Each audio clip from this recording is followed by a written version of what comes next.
Well, I'm going to be doing a little bit of a science and geology thing here I want to show you guys. Good kitty. All right. First of all, as you can see, these were what the rocks were originally. This stuff is referred to as Arizona turquoise or just straight up quartz ore, depending where you are.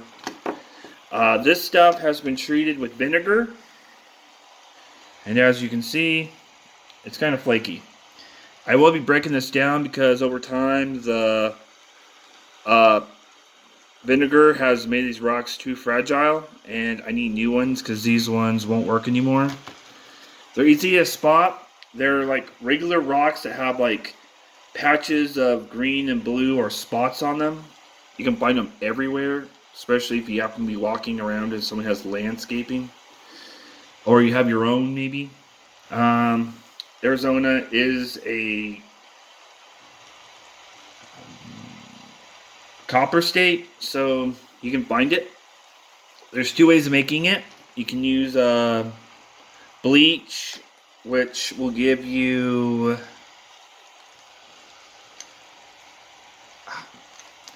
this color. It's also the same thing with salt.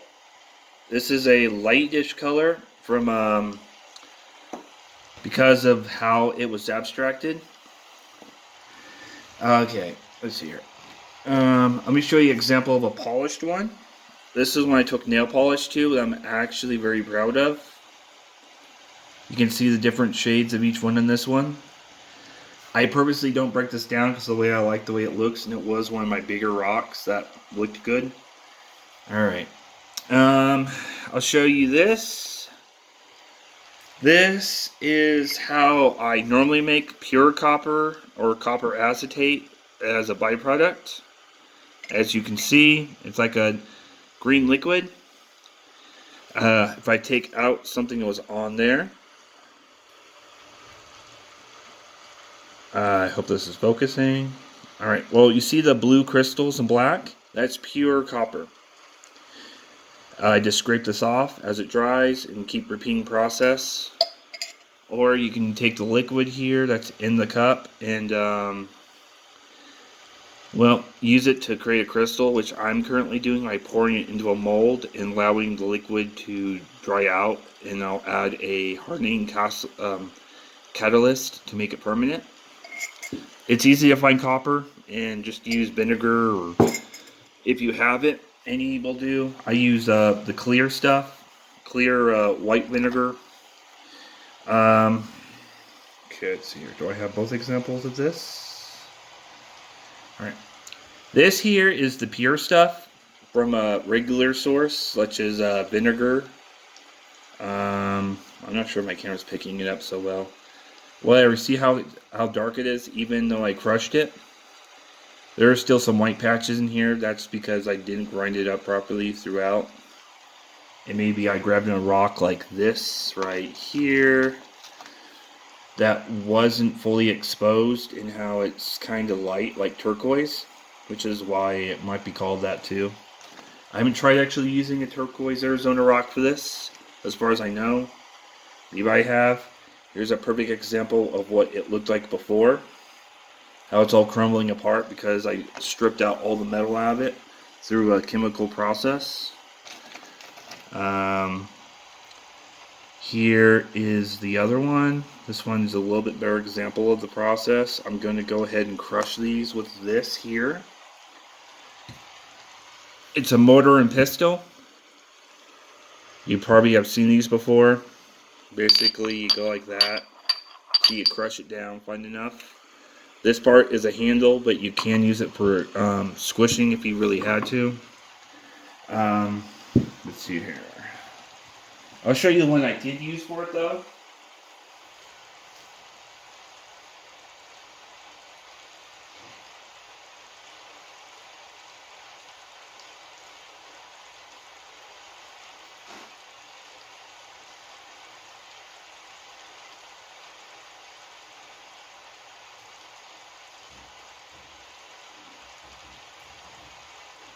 I didn't want to destroy my marble uh, uh, tool here.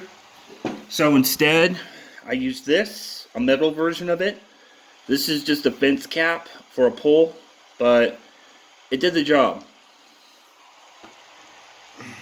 If I have the fine stuff, such as any of these, I would have gone ahead and crushed it that way because it wouldn't have done any damage to my mortar. This being the pistol here. Let's see here. I'm going to show you something interesting here. I've been letting this stuff dry out. This is what the rock does when you just dip it in salt. So this was pickle brine because it's both vinegar and salt. And what you get left with is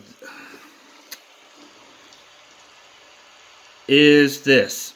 It's a little like a hexagon looking thing or square, whatever, with a little like spider design on the inside.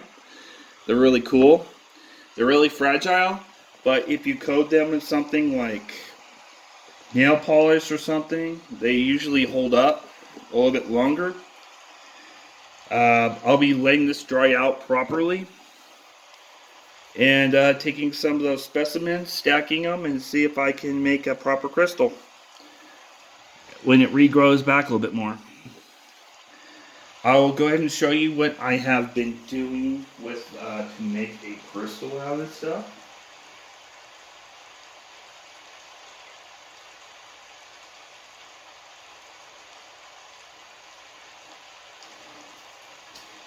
I know there must be, okay, I'm going to show you how I've been making a crystal out of stuff. Normally, I would have a better way of doing so, but I don't care. See this? How I got the holes on top and how I got the blue stuff and green on the side? Well, I'm letting it evaporate out, leaving only the mineral behind. As you can see from the side, I poured some in. You got like the dark blues, greens, and purple on the side, which means this concentrate is sort of contaminated, but it's purer than the rocks. Alright, let's see here. Am I missing anything? Alright. As you can see, I got different types of growth on these. Maybe it's because of the way I poured them in. The bottom side doesn't appear to be touched because the way I poured it through the top, and they're not free floating. You got some beautiful ones like this, but these are all extremely fragile. And if I was to try to do anything with those, they'd fall apart even if I secured them with nail polish or even say ceramic or super glue at this point. You got some really nice blue, dark peacock and whatever looking colors, but as you can see, it's peeling off. So I'm going to take that stuff, see how it's all powdery in my hands. I'll go ahead and grind some of this up for you. I think this one was peeling like hell. Let's see here. Unfortunately, I don't have a pistol with me, but I'll go ahead and show you how this normally works. As you can see, this whole thing is literally falling apart. Let me go ahead and grab one.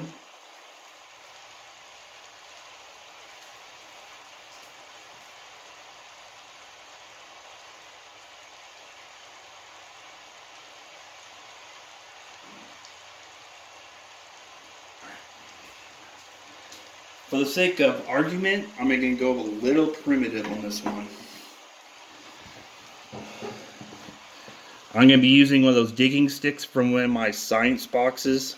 So, basically, as you see there, you're just going to crush it and twist a little bit. When this gets a little bit more finer, and I know there ain't no rocks in this, I'm going to go ahead and use the rail pistol, although I do have to clean it really good because I don't want the taste of copper being introduced into my spices that I grind up for my food, such as my chicken, steak, whatever, or even my sauces.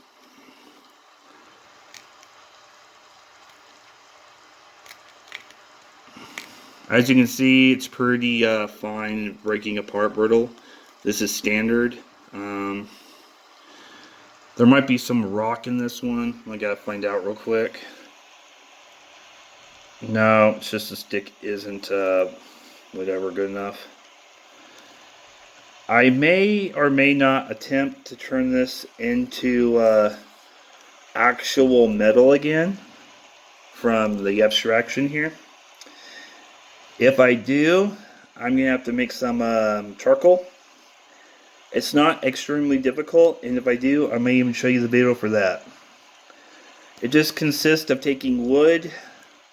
What you want to do is char it, but not burn it through, because I don't want the ash, I want charcoal. Alright, let's see if my stick is strong enough to break it now. Unfortunately, I did lose a bunch of this stuff when a while back, because it spilled all over the place and I had no choice but to vacuum it up. And if anyone can contest, it's like glitter or anything else like that. Once you get everywhere, it's hard to get rid of. And no, those are harder than hell. Alright, I'm gonna have to dissolve this more in some vinegar here. For the sake of this video, I may pour some in here, but it's gonna take days to a week maybe for me to get a proper result. All I want is the actual residue, so this is all the good stuff. I'm gonna put that in my real hard grinder here to finish that up.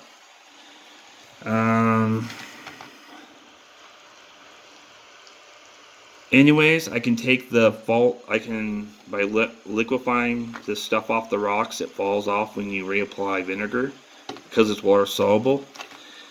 It will become a liquid again. I can collect it in stuff like this and then let it sit around, or pour it into a container like this and let it do its thing. So let me go ahead and grab some vinegar.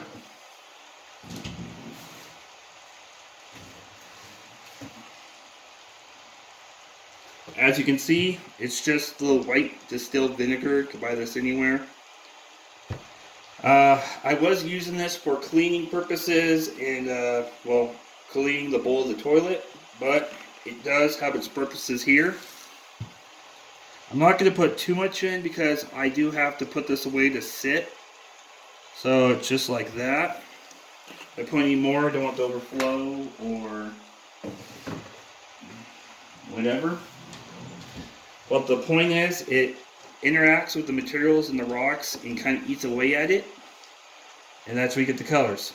In my particular case, I want all this patina, or whatever you want to call it on the rocks, to turn into a blue liquid, or black, depending on purity. And kind of dissolve into a liquid that I can put in a container and let it slowly evaporate out of. Alright, now you've seen that. That's pretty much the end of my step right now. I'm really not sure what I want to do. If I really want to, I could reconstitute this back into a liquid by applying vinegar to it, breaking this down to a liquid, and create a more concentrate form. And probably develop some nice crystal seeds, or maybe actually some pretty decent copperite out of this crystals, or Cu2 or 3, also known as copper acetate, which is what basically these two are. These are the purest forms. This has been really ground down, and this has kind of been pulled off the rocks and not really processed. The color comes from the collective minerals in the rocks being exposed. This one was bleach, so it's much lighter in color, which is also the same thing as being exposed to salt. Alright, other than that, that's pretty much it.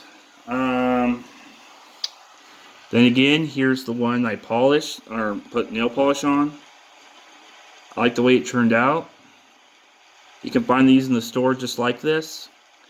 They pretty much are the same thing on the rocks. It's like a polish on them to make sure they don't fracture off or anything or stay shiny longer. But it doesn't hurt the mineral because I could put this in even vinegar or an acetate and dissolve the top layer off if I don't decide to scratch it off and not even touch the stuff underneath. Alright, well, that should probably do it for the video. I do apologize. At the time of recording, it is raining. And I did kind of open the window a little bit, so it's a little bit louder than normal. Anyways, I thank you all for your time, and I'm going to go ahead and end this. Later, I do plan on crushing my quartz down and showing you for the result of the AV light here. You know what? I have one last thing I want to do. Alright. I want to see if a UV light actually has any effect on these stones.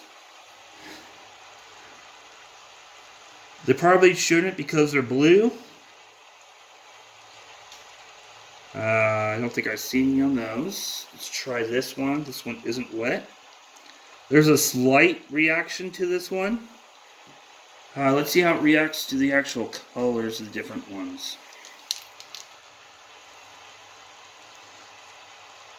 That one was the normal one. There really isn't much because that was natural. Alright. You're getting a little bit more out of this one because of the chlorine from the bleach. And this was the pure one from the straight up actual metal copper that I've been pulling out of them. Alright. Alright. Well, that'll be the end of the video. Science was one of my majors. And, well, I kind of liked it. Anyways, here's the rock. You can see how the patina or whatever is quickly falling off into this like blue sludge here. As you can see, it's on my finger. It's quickly disintegrating off because it breaks down in water. It's the same thing how basically what the vinegar is. Anyways, I'll go ahead and end the video here, and I hope you all have a great day.